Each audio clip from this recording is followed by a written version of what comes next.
우리 부른 찬송 145장이 굉장히 좋았습니다. 한번 제가 읽고 제게 감동된 말씀을 드리겠습니다.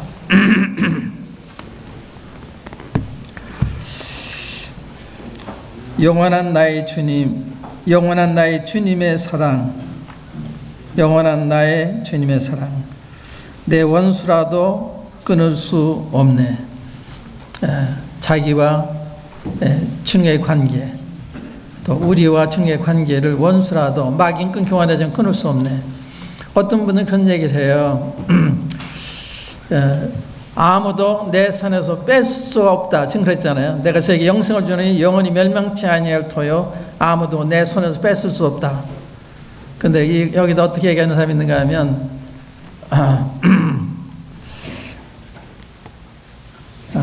자기가 자기 버릇이 되는 거예요. 아주 믿기를 굉장히 싫어하는 사람 같아요. 그래서 구원의 영원성을 믿지 않는, 우리 한번 구원 받으면 영원히 안전하잖아요. 내가 저에게 영생을 주노니 영원히 멸망치 아니할 터요 저희를 내 손에서 뺏을 적 없다. 주님이 잡고 계시는 거거든요. 내가 주님을 잡고 있는 것이 아니라 주님 날 잡고 계시기 때문에 아무도 뺏을 수 없다는 거예요. 아까 우리 형님의 기도 가운데 주님은 야곱의 허물을 보지 아니하시고 이스라엘의 패역을 보지 않으신다.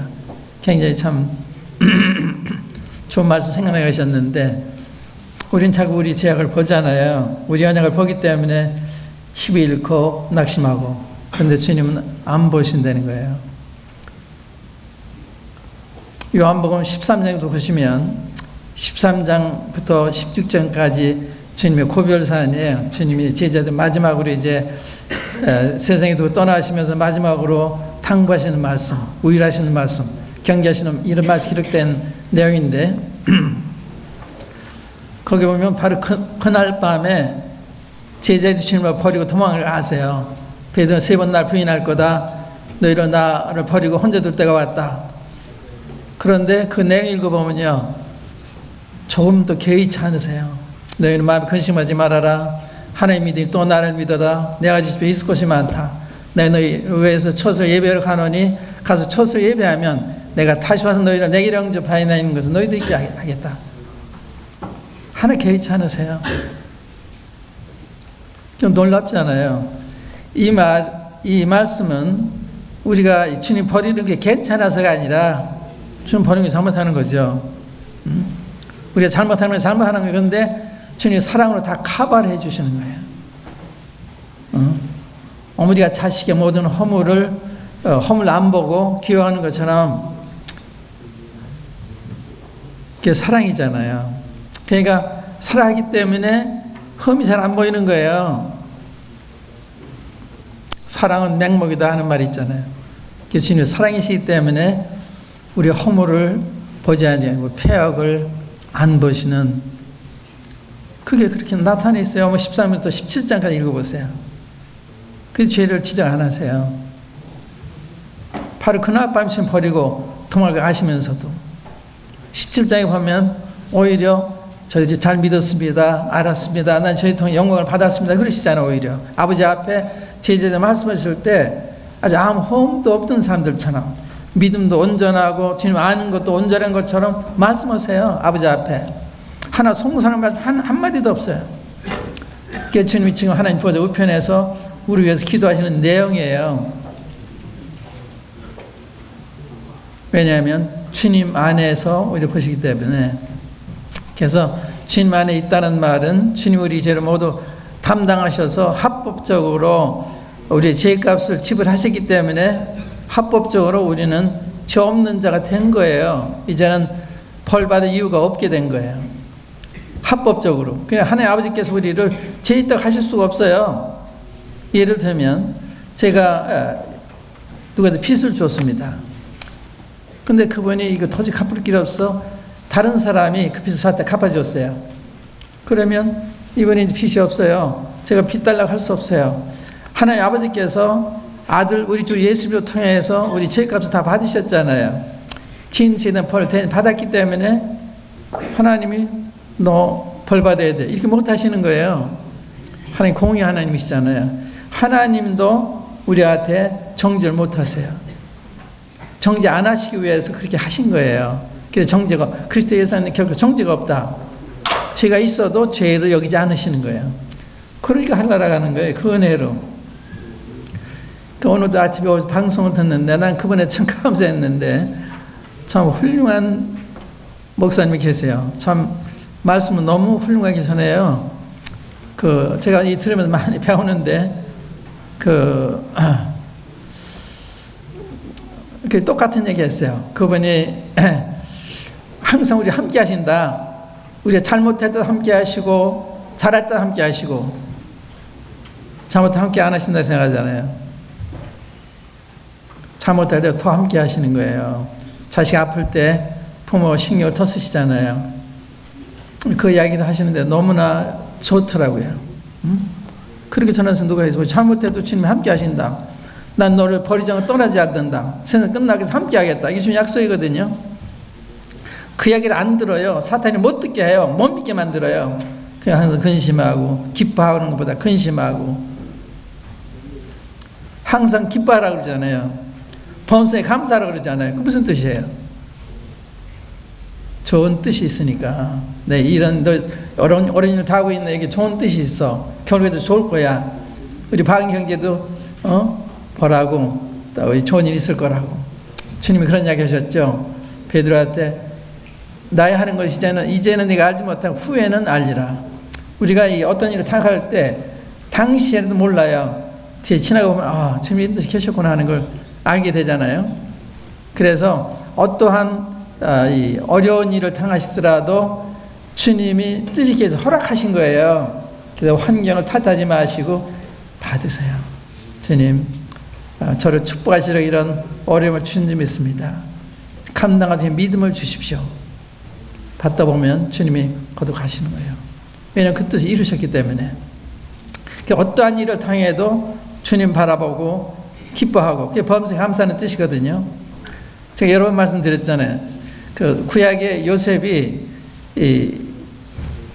이집트의 총리 대신에 하나님의 뜻이었는데 실제 일어나는 일들은 정반대로 형들이 죽이려고 그러잖아요. 웅덩이에 집어넣잖아요. 나중에 또 팔잖아요. 이게 다 주님의 뜻이에요. 억울한 일인데 부당한 일인 자 뜻이에요. 이렇게 해서 애굽에 가야만 애굽 총리 되잖아요. 그래서 애굽 가는 거예요. 또 애굽에 가서 보디발의 집에서 이 총리를 하는데 거기서 또 모함을 받아가지고 또 감옥에 가잖아요. 억울한 일이에요. 그러나 감옥에 가야 그 바로의 신하들을 만나요. 그래서 바로 다 알려지는 거거든요. 그래서 총리 되는 거예요. 그러니까 억울한 일도 다 하나님의 뜻이에요. 부당한 일도 하나님의 뜻이에요. 그래 범사가 그거예요. 그래 범사를 인정하라. 그러면 내 길을 지도하신다. 그 신앙이 굉장히 훌륭한 신앙이에요. 범사에 감사하면서 인정하는. 그러지 않기 때문에 불평하고 원망 그러는 거예요. 응? 불평과 원망은 불신의 표시예요. 불신의 표시. 하나님 못 믿기 때문에. 그런 걸 염두에 두시고 아까 은경님이 인용한 내가 주를 의지하고 담을 뛰어넘고 적군에 달리고 주를 의지하고 담을 뛰어넘나이다. 그게 영어로 보니까요. 내가 주를 의지하고 적군에 달려갈 수 있습니다. 내가 주를 의지하여 담을 뛰어넘을 수 있습니다. 이렇게 돼 있습니다. 있나이다가 있습니다. 그럼 굉장한 믿음이죠. 주님이 함께 하시기 때문에 주를 의지하고 이게 할 수가 있습니다. 그래서 I can 그렇게 돼 있어요.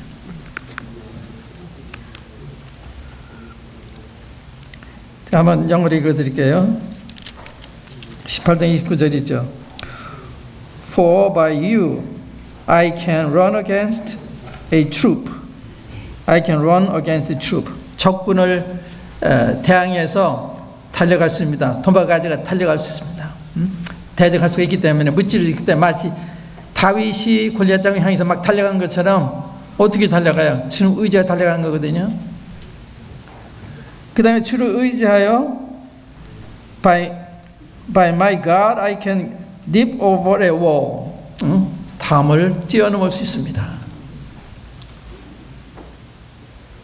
이건 다윗이 진짜 그렇게 했잖아요. 이게 좀 놀라운 말씀이에요. 참 성경에 놀라운 말씀 너무나 많은데 우리가 그걸 읽고 묵상하는 시간을 잘한 거죠. 그러니까 많은 걸 읽고서 시간을 낭비하는 때가 많다고 생각을 해요. 성경 얼마나 읽으세요? 제가 여쭤보고 싶어요. 성경 매일같이 읽으세요? 얼마나 읽으세요? 이 성경 안 읽는 것은 너무나 손실이 커요. 제가 아침에 이제 침례에 대한 말씀 준비하다가 마태복음 3장에서 하늘이 열리고 하는 게 있었죠. 3장 성경에 몇 번 하늘이 열리는 사건이 있어요.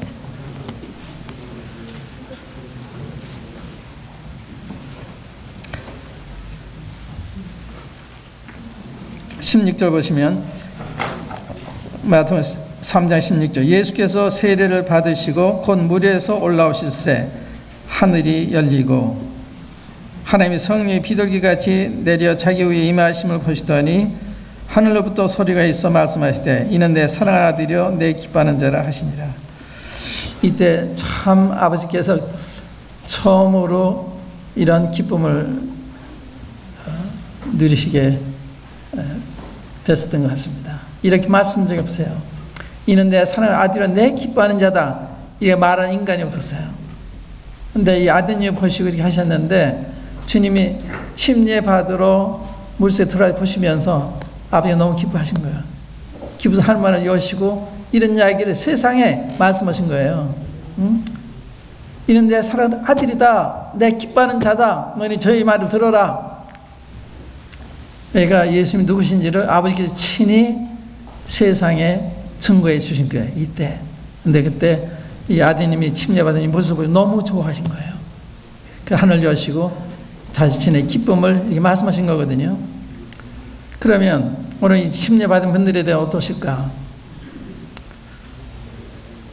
우리가 이제 누가복음 15장에 보면 죄인 하나가 회개하면 하늘에서는 회개할 것 없는 의인 99인의 기뻐하는 것 더 기뻐한다.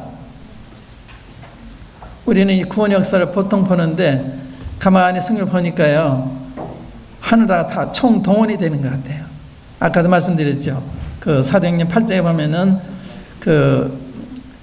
주의 사자가 빌립더로 이르되 너 예루살렘 가서나 너는 그 나무로 가라.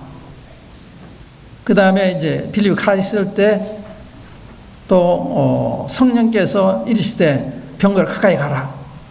달려가잖아요. 그러니까 한 영혼이 구원받는데 이 주의 천사들도 하나님 아버지도 주님도 성령님도 함께 역사하시는 이런 거. 이렇게 해서 우리가 구원이 받게 되는 거예요. 그러니까 우리는 그냥 구원 받는 것 같지만 이 하늘에서 큰 역사가 있는 거죠.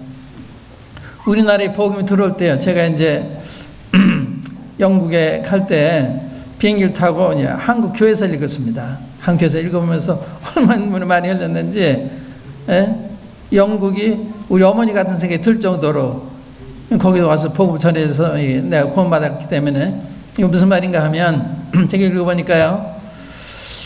대원군 때 우리나라를 문을 막고서 외국 사람들이 못 들어게 했잖아요.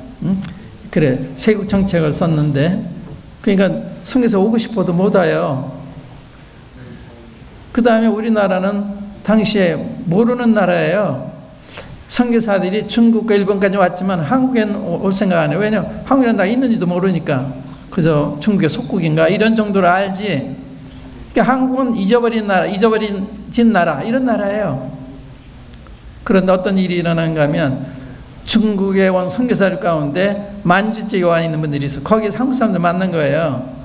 한국이라는 데가 있는 걸 알고 그때 그들이 성경 번역해요. 중경 선교사들이 그건 중국 일인 할 거지 왜 한국 말로 성경 번역해요? 성경 번역하는 거예요. 그 다음에 이제 국내를 못 들어오니까 저 백년도라든지 그 서해안 도서지방을 돌면서 전도를 해요, 선교사들이요. 충만에 대한 전도를 가지고.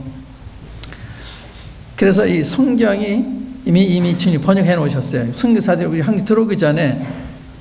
그다음 일본에서는요, 이미 유학생들이 선교사들 구원받아가지고 일꾼들을 준비하셨어요. 놀랍죠? 우리나라에 들어와야 되는데 우리나라는 대원군이 여기서 못 들어오게 하니까 그 자부하고 그 민비하고 이렇게 권력 투쟁을 하다가 자부가 이겨요. 며느리가 이겨서 며느리 정권을 하면서 미국과 한미 통상 조약을 맺어요. 그러면서 문호가 열리니까 미국에서는요, 그때 신학교를 중심으로 이렇게 선교 운동이 일어나고 있어, 선교 붕이 일어나고 있어요. 그 틈을 타고서 이 항이 문 열다는 소식을 전화로 다니는데 어느 대학교 총장이에요. 전국을 돌면서 항이 문호가 열렸다. 빨리 거기에 선교 보내자. 이 운동을 하더라고요. 그 물결을 타고서 누구예요? 언더우드하고 아펜셀라 이 장로교 선교사, 이 감리 선교사 이 두 분이 항이 오는 거예요. 1884년이잖아요. 85년대에 들어오죠. 그러니까 이렇게 한 보잘것없는 나라, 우리를 생각해서 하나님이 중국에서 역사하시고, 일본에 역사하시고, 또 미국에서도 역사하시고, 또 한국 정부 안에서 역사하셔서 이렇게 그 파상적 역사에서 복음이 들어오도록 하시는 이걸 보면서 내가 얼마나 감동이 울었는지. 제가 런던에 가가지고 어느 수요일 날 조그만 모임, 이런 조그만 모임이에요. 몇 모이지 않는 거 갔는데 기도들 하는데 그 고마운 분들의 자손들이란 생각하니까 너무 고마워서 막 복받치는데 제가 주체할 수 울었어요. 그런데 이게 친정이 안 되는 거예요. 주님 앞에 친정해달라고 그러고. 그래서 보고 한국에서 왔다고 이제 얘기 좀 하라고 그래서 앞에 나가서 제가 그랬어요. 제가 왜 오는지 아십니까? 여러분들 조상들이 한국에 와서 복음을 전해주셔서 제가 여러분들 앞에 설 수 있게 됐습니다. 그랬어요. 그리고 이제 다니면서 제가 중계에 와 있는 선교사들 이름을 대니까 뭐 존 맥켄타이라든지 또 존 로스라든지 이분들이 이런 분들이 이제 보고 성경을 번역한 분들인데 이런 분들 이름을 대니까요. 이분들 하나도 몰라요. 오랜 전의 일이니까. 그래서 제가 스코틀랜드 갔을 때는 그 성소공회를 찾아갔어요. 존 로스라고 하는 로스가 이 성경을 처음으로 번역한 분이거든요. 로스 성경이라는 게 있어요. 그때 번역한 게. 근데 이제 그분에 관한 걸 좀 알고 싶어서 성소공회에서 그 이름을 되게 잘 몰라요. 그래서 이제 한번 찾아보더니 어느 한국 실학생이 썼나 봐요. 그분에 대한 논문 쓴 거, 그걸 주더라고요.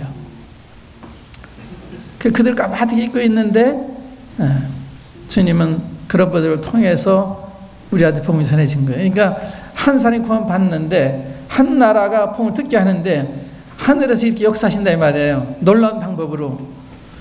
이제 그런 걸 생각이 되고, 여기도 우리 주님이 침략하고 올라오시는데, 전 세계를 향해서 이는 내 사랑하는 아들이다.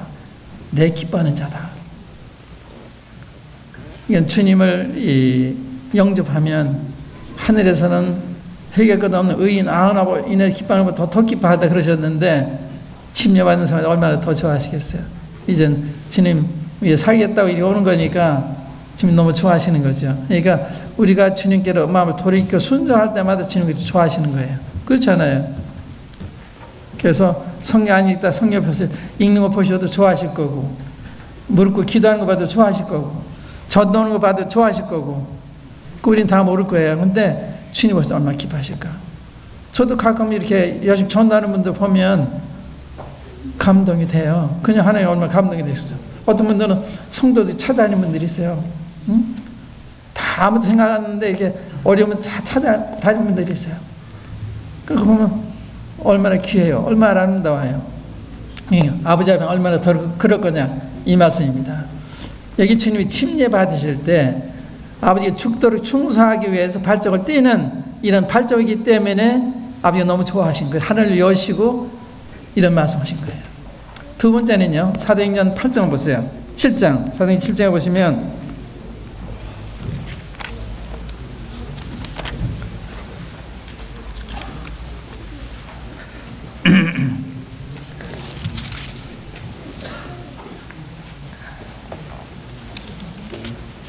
사도행전 7장 54절부터 읽어볼게요. 54절부터. 이건 당신의 종이 도레마 순교할 때 우리 중 하나님을 여시고 하나님의 영광을 보여주시는, 또 자신이 하나님 보좌 우편에 앉아서 보여주시는 장면입니다. 54절부터 그들이 이 말을 듣고 마음이 찔려 그를 향하여 이를 갈거늘. 이제 스데반이 그 예루살렘에서 그 공회원들이 모인 자리에서 너희들이 죽였다. 너희들이 핍박하지 않은 선자들 어디에 있느냐? 바로 역사적으로 그들의 역사를 통해서 그들이 잘못한 걸 지적을 했어요. 너 요셉도 핍박했지, 또 모세도 핍박했지, 또 주님도 핍박했지, 또 주님 다른 나라도 핍박하고 있어. 그거 얘기한 거예요. 그래서 역사는요, 하나님 항상 핍박하는 거예요. 하나님 반대하는 게. 그러니까 이 기독교 하면 다수는 잘못, 주류는 잘못된 거예요. 주류는. 그 소수가 주님을 따르는 거예요. 그 노아 시대에 몇 명 믿었어요? 노아 시대에 8명. 8명이는 다 안 믿었어요. 120년 동안 이렇게 그 방주를 소로라고 해도 안 믿고 조롱하고 안 믿었어요.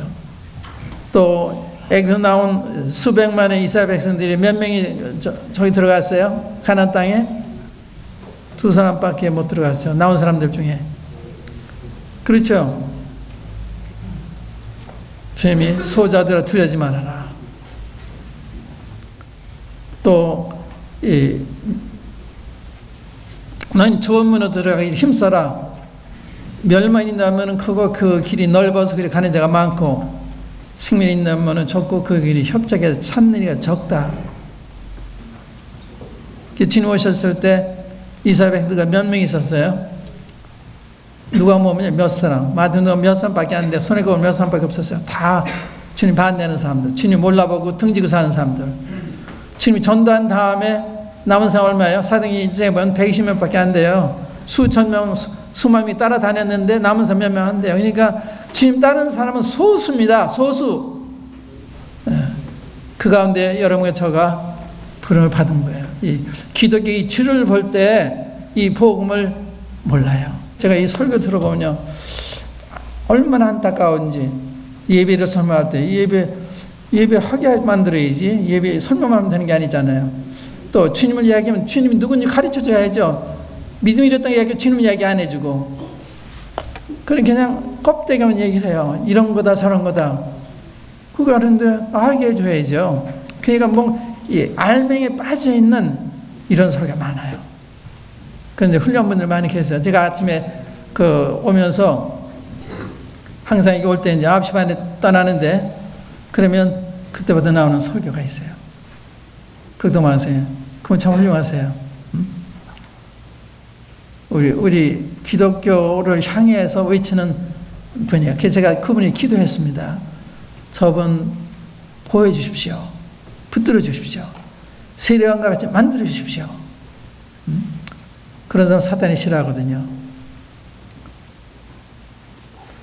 여기 읽을게요.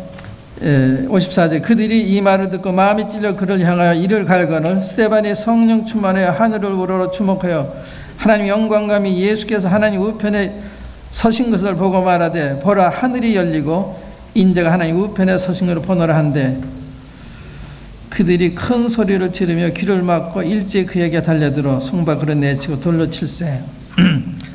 이게 스데반이 진리를 얘기했어요. 옳은 말을 했어요. 이런 얘기 쉬운 거 아니에요. 지금도 이런 얘기하면 돌에 맞을 수 있습니다. 이야기를 정직해야 되는 정직 얘기 안 해요. 왜냐하면 그렇게 얘기하면 불이익을 당하니까. 진리 그대로 얘기 그렇게 얘기 안 해요. 어느 서울의 큰 교회, 수만 명의 교회 목사님이 은퇴한 후에 목사님들 모인 자리에 그랬다고 그러잖아요. 난 지금까지 사람들 기쁘게 하는 설교만 했다. 뉘우치신 거예요. 또 미국에 시카고에 있는 대형 교회가 있어요. 굉장히 큰 교회, 제가 몇 번 가봤는데 굉장히 커요. 근데 그분이 내가 지금까지 잘못 가르쳤다. 얼마나 고마운 분들이에요. 사람 다 잘못할 수 있는데 잘못 시인하는 사람 많지가 않아요. 여기 스데반이 이런 말 증거할 때 결국 어떨 걸 그거 몰랐겠어요.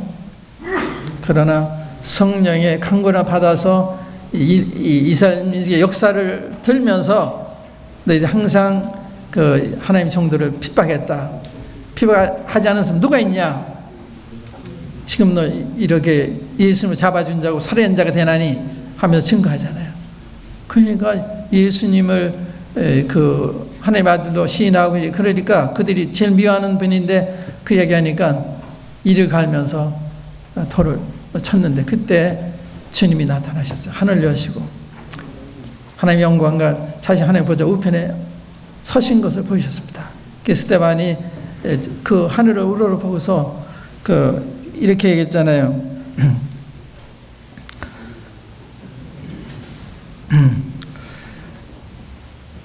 하늘을 우러러 주목하여 하나님의 영광함이 예수께서 하나님 우편에 서신 것을 보고 말하되 보라 하늘이 열리고 인자가 하나님 우편에 서신 것 보노라 한대.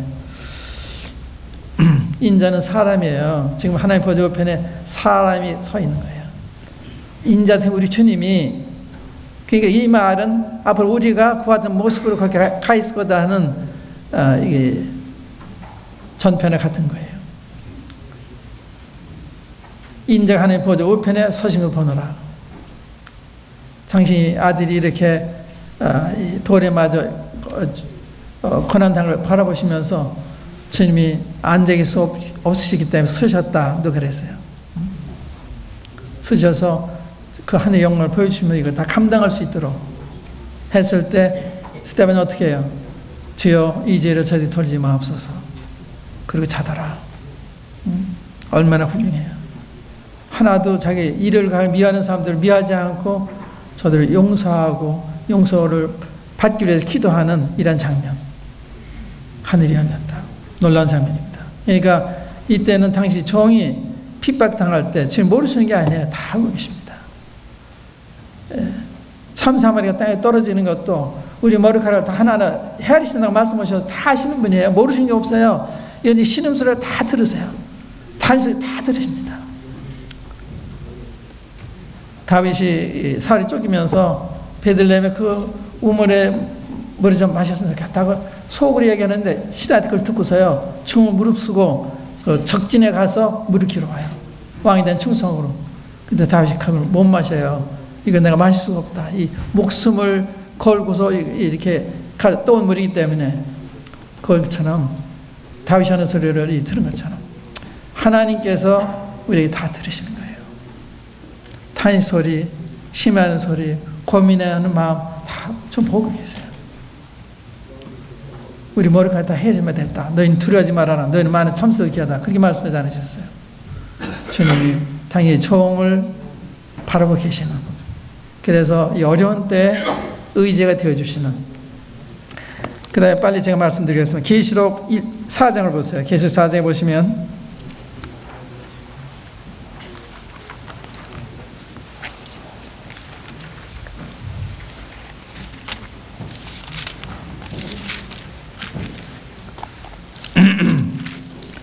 (3장까지는) 교회에 대한 이야기고 교회 시대고 4장은 이제 환란 시대로 접어드는 이런 장면인데 1절부터 이일 후에 내가 보니 하늘에 열린 문이 있는데 내가 들은 바 처음에 내게 말하던 나팔 소리 같은 그 음성이 이르되 이리로 올라오라. 이후에 마땅히 일어나. 휴거의 그 그림자를 볼 수가 있어요. 이건 이제 새 요한을 불러오르는 건데 이제 교회 시대에 대한 얘기를 한 다음에 2일 후에 새 요한한테 이리로 올라오라 그래요. 하늘여 이리로 올라와라. 내가 이후에 될 일은 내게 말해주겠다. 휴거라는 거 들어보셨죠? 들휴자 끌 거자, 들어 올라간다. 이것이 휴거라는 뜻이에요. 휴거. 우리를 끌어올려 공주의 줄을 맡게 하신다 그랬잖아요. 그래서 이 주님의 계획 중에서 다음에 일어날 사건은 우리를 데리러 오시는 거예요. 우리를 데려오셔서 하늘에서 이리로 올라와라. 그럼 우리 올라가는 거예요. 여기 그랬잖아요. 이리로 올라오너라. 이리로 올라오라 하니까 올라가잖아요. 그래서 주님이 우리 이끌어 가시는데 여기 이 장면은 주님께서 이 하늘나라의 법정을 이 세례한테 보여주실 거예요. 이 하늘 법정의 장면입니다. 여기 이 보좌는 심판의 보좌예요. 은혜의 보좌가 아니고 심판의 보좌고, 거기에 24장로들 교회 상자는 이 교회가 앞으로 세상을 심판하잖아요. 그래서 이 법정에 교회도 함께 나와 있는 이런 장면입니다. 그때 그걸 보이실 거예요. 교회 시대 이후에 되어질 일을 보이셨는데, 하늘에서 땅에 이를 일을 6장부터 쭉 보이세요. 이제 이 4장에서는 하늘 법정을, 5장에서는 그때 심판장들 우리 주님을 소개하세요. 5장에서는 그 6장부터 심판이 이루어지거든요. 이런 놀라운 장면이죠. 그래서 우리가 휴거될 때 이렇게 휴거되는, 이리 올라라 그러면 올라가는 거예요. 그게 얼마나 남았을까요? 일주 후에 이런 일이 일어날까요? 한 달 후에 일어날까요? 1년 후에 일어날까요? 10년 후에 일어날까요? 몰라요. 아무도 몰라요. 오늘 밤에 일어날 수도 있어요. 이제 19장 보세요. 19장 보시면 이게 주님이 재림하시는 장면입니다. 19장에 보면 주님이 지상 재림, 우리가 휴거가 됐잖아요. 4장에서. 그래서 19장에는 이 백마를 탄 우리 주님이 백마를 탄 우리들과 함께 세상 군대들과 싸우기 위해서 내려온 장면입니다. 11절부터 보시면, 또 내가 하늘이 열린 것을 보니 보라, 백마와 그것을 탄 자가 있으니 그 이름은 충신과 진실이라. 그 공의를 심판하며 싸우더라. 14절에 하늘에 있는 군대들이 희고 깨끗한 세마포 옷을 입고 백마를 타고 그를 따르더라. 이게 교회예요. 그러니까 우리 휴거대에서 지상 재림하실 때 우리가 이제 군대가 돼가지고 세상 군대들과 싸우고 있어서 재림하는 장면입니다. 이게 19장에. 그래서 적그리스도의 군대를 다 물리쳐요. 그래서 거기 선자하고 적그리스도, 짐승과 선자가 다 불면서 던지우잖아요. 주님이 지상 재림하실 때 이 모습을 그린 거예요. 그때도 하늘을 여시고 주님이 백마 탄 자를 보이신 거예요. 재림하신 주님을 보이셨습니다. 굉장히 사건이죠. 그러니까 이런 큰 사건이 있을 때, 이 드문 일이었는데 그때마다 주님이 하늘을 여시고 말씀하시고 보여주시고, 제가 말씀드리는 것은 주님 이러한 주님이시다. 우리 주님은 하나님의 사랑하는 아드님이시고 하나님 기뻐하신 분이고 이분이 우리에 돌아가셨잖아요. 그걸 보는 게 굉장히 중요한 거죠. 두 번째는 여러분이 고난 당할 때 주님이 다 감찰하고 계신다. 신음소리 다 들으신다. 어려우면 다 아시는 분이에요. 모르시는 분이 아니에요. 다 아십니다. 내가 내 눈물과 내 기도하는 소리를 다 들었다. 시험 중에도 함께 하시는, 우리를 바라보시고 돌아보시는 우리 주님. 또 우리가 이제 성경을 안 보니까 잘 몰라요. 또 우리가 이제 쉬는데 보면 주님이 그때그때 우리 건져주시는 걸 경험해요. 근데 주님 건져주셔도 주님 건져를 모를 수가 있어요. 우리 주님 멀리 있으니까 못 느끼는 거예요. 그 다음에 이제 4장에는 이 한나라의 장면, 요한의 처음으로 한나라가 법정을 보여주시고, 19장에서는 우리와 함께 재림해서 세상 군대와 전쟁하는 이런 장면. 그래서 우리가 휴거된 후에 7년 후에 주님과 함께 세상 군대와 싸우게 오는 거예요. 여러 사람이 다 모이거든요. 지금 이제 모이려고 그래, 지금요. 저기 일 안 하고, 전쟁 일어나 시리아하고 전쟁하다 얼마 전에 휴전했잖아요. 근데 이런 전쟁이 일어나는데, 전부 예루살렘의 세 군대들 다 모여요. 그때 이스라엘이 조그만 나라인데 이거 어떻게 감당해? 그래서 하늘에서 살려주시자 할 때 주님이 나타나요. 우리와 함께 백마 타고 오신 그 장면입니다. 그래서 이러한 일이 멀리는 같지만 사실은 굉장히 가까웠다. 이건 그런 이스라엘과의 아랍과의 전쟁, 이것이 환란 때 일어나는 거예요. 우리가 휴거된 다음에. 이건 지금 일어나는 거는 아마 국지적으로 아마 일어나고, 전면전이 벌어지는 건 아마 우리가 휴거된 후에 전면전이 되면 끝나는 거예요. 그러니까 그때 핵전쟁이 되고 그랬으니까, 그러니까 이 휴거가 얼마나 가까웠냐 이런 이야기 되는 거거든요. 기도하십시다. 시간 다 돼서 기도하겠습니다. 사회자 나오셔서 마무리 좀 고맙겠습니다.